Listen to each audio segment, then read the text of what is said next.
BBC বাংলার সান্ধ্য অধিবেশন প্রবাহতে আপনাদের স্বাগত। আজ আপনাদের সাথে লন্ডন স্টুডিও থেকে আছি মানসী বড়ুয়া।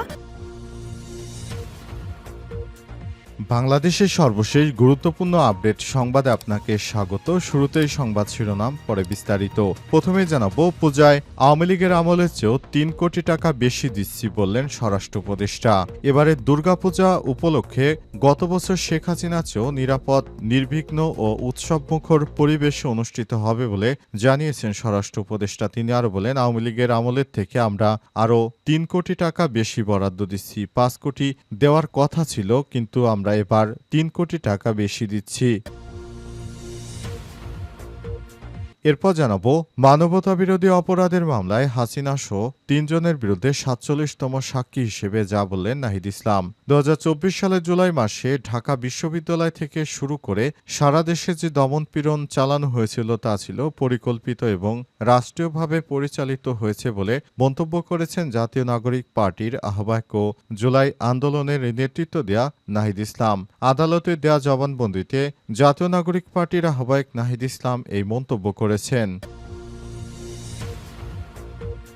এদিকে ফেব্রুয়ারিতে অবাধ নির্বাচন আয়োজনে অঙ্গীকার বললেন প্রধান উপদেষ্টা। আগামী বছরের ফেব্রুয়ারিতে প্রথমার্ধে অবাধ, সুষ্ঠু, স্বচ্ছ ও উৎসবমুখর জাতীয় নির্বাচন আয়োজনের প্রতিশ্রুতি পুনর্ব্যক্ত করেছেন অন্তর্বর্তীকালীন সরকারের প্রধান উপদেষ্টা প্রফেসর ড. মোহাম্মদ ইউনূস।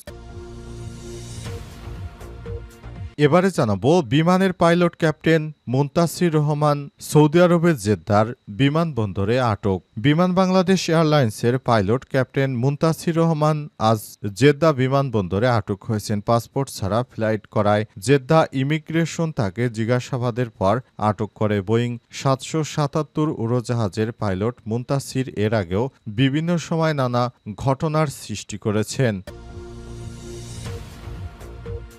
এবং সর্বশেষ জানাবো, অভিযানে পুলিশের উপর হামলা, অস্ত্রসহ ১১ রোহিঙ্গা গ্রেপ্তার। কক্সবাজারের টেকনাফে রোহিঙ্গা ক্যাম্পে অভিযানের সময় আর্মড পুলিশ ব্যাটালিয়ন এপিবিএন এর উপর হামলা করেছে একদল ডাকাত। ডাকাতির প্রস্তুতির খবর পেয়ে অভিযানে গিয়ে হামলার শিকার হন পুলিশের সদস্যরা।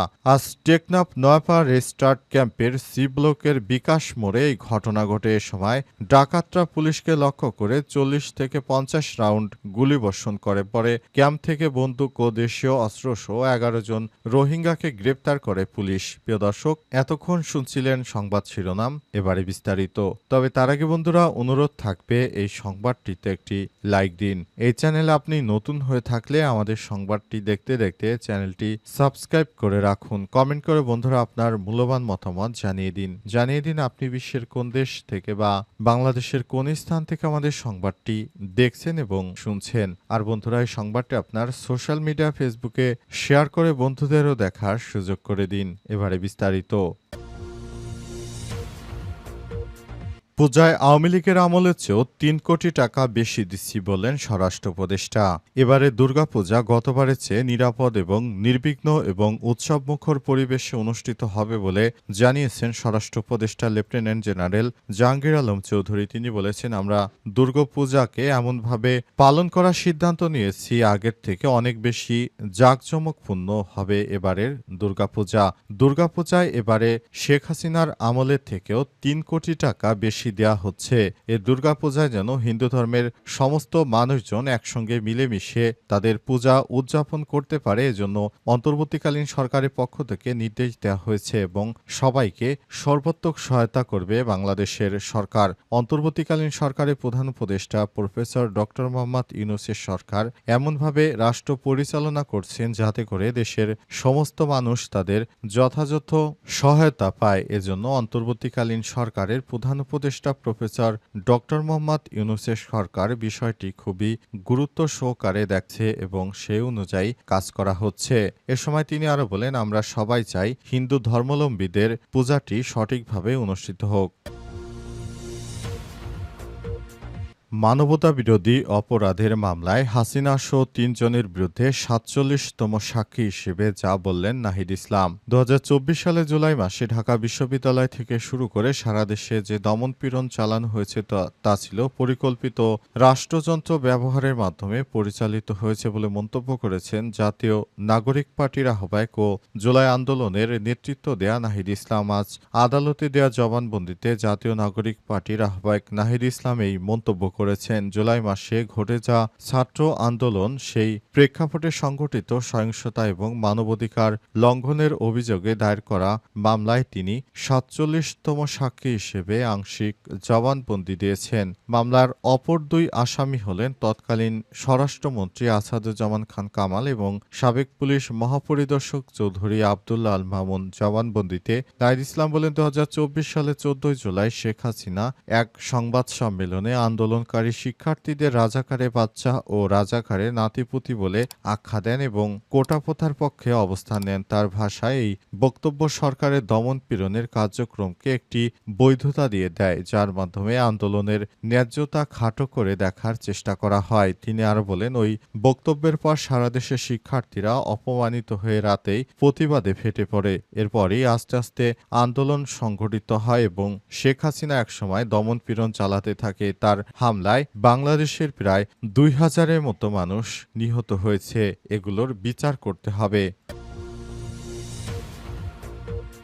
ফেব্রুয়ারিতে অবাধ নির্বাচন আয়োজনের অঙ্গীকার প্রধান উপদেষ্টার। আগামী বছরের ফেব্রুয়ারির প্রথমার্ধে অবাধ, সুষ্ঠু, স্বচ্ছ ও উৎসবমুখর জাতীয় নির্বাচনের আয়োজনের প্রতিশ্রুতি ব্যক্ত করেছেন অন্তর্বর্তীকালীন সরকারের প্রধান উপদেষ্টা প্রফেসর ড. মোহাম্মদ ইউনূস। তিনি বলেছেন, এই নির্বাচন হবে ইতিহাসের সবথেকে সুষ্ঠু ও নিরাপদ এবং স্বচ্ছ নির্বাচন। এই নির্বাচনের মাধ্যমে আমরা সবাই ১৭ বছর যে ভোট দিতে পারি না, এখন স্বতঃস্ফূর্তভাবে আমরা ভোট দিব। অন্তর্বর্তীকালীন সরকারের প্রধান উপদেষ্টা প্রফেসর ড. মোহাম্মদ ইউনূসের সরকার এই নির্বাচনটাকে সুষ্ঠু করার জন্য সব রকমের ব্যবস্থা গ্রহণ করছে। অন্তর্বর্তীকালীন সরকারের প্রধান উপদেষ্টা প্রফেসর ড. মোহাম্মদ ইউনূসের সরকার নির্বাচনটিকে সুষ্ঠু ও সুন্দরভাবে করার জন্য সবকিছু করে যাচ্ছে, যেটা খুবই ভালো একটি বিষয় হয়ে দাঁড়িয়েছে। অন্তর্বর্তীকালীন সরকারের প্রধান উপদেষ্টা প্রফেসর ড. মোহাম্মদ ইউনূসের সরকার বেশ ভালোভাবে সবকিছু ম্যানেজ করার চেষ্টা করছেন এবং এই নির্বাচনে সবাইকে একসঙ্গে স্বতঃস্ফূর্তভাবে অংশগ্রহণের জন্য আহ্বান জানিয়েছেন। তিনি বলেন, এই নির্বাচনে সরকারের সবথেকে গুরুত্বপূর্ণ একটি মহৎ দায়িত্ব তিনি অর্পণ করেছেন এই নির্বাচনটা সুষ্ঠু করার লক্ষ্যে। বিমানের pilot captain Muntasir Rahman Jeddah বিমানবন্দরে গ্রেপ্তার। বিমান বাংলাদেশ এয়ারলাইন্সের পাইলট ক্যাপ্টেন মুনতাসির রহমান মঙ্গলবার রাতে সৌদি আরবের জেদ্দা বিমানবন্দরে আটক হয়েছেন। পাসপোর্ট ছাড়া ফ্লাইট করায় জেদ্দা ইমিগ্রেশন তাকে জিজ্ঞাসাবাদের পর আটক করেন। বোয়িং ৭৭৭ উড়োজাহাজের পাইলট মুনতাসির এর আগেও বিভিন্ন সময় নানা ঘটনার সৃষ্টি করেছেন তিনি। আজ বিমান কর্তৃপক্ষের তত্ত্বাবধানে তাকে বিমানবন্দর থেকে হোটেলে নিয়ে যাওয়া হয়। পরে সন্ধ্যার ফ্লাইটে ক্যাপ্টেন মুনতাসিরের পাসপোর্ট পাঠানোর ব্যবস্থা করেছে বিমান কর্তৃপক্ষ। বিমানে জবাবদিহিতা না থাকা এই ধরনের ঘটনার পুনরাবৃত্তি ঘটেছে। এর আগেও ক্যাপ্টেন ফজল মাহমুদ সাবেক প্রধানমন্ত্রী শেখ হাসিনার ফ্লাইট চালিয়ে দোহায় গিয়ে আটক হন। তিনি পাসপোর্ট ছাড়া প্রধানমন্ত্রীর ফ্লাইট পরিচালনা করেন। সে সময় তাকে দোহা বিমানবন্দরের বাইরে যেতে দেওয়া হয়নি। তিনি পরে অন্য ফ্লাইটে দেশে ফেরেন। বিমানের অপর এক সূত্র থেকে জানা গেছে, এরপর গত ৩১শে জানুয়ারি ক্যাপ্টেন এনাম ঢাকা লন্ডন রুটে মেয়াদোত্তীর্ণ আইডি কার্ড নিয়ে ফ্লাইট পরিচালনা করায় তাকে হিথ্রো বিমানবন্দরে আটক করে ইমিগ্রেশন কর্তৃপক্ষ। এরপরও তাকে টিকেট করে বিমানের ফ্লাইটে ফেরত পাঠানো হয়।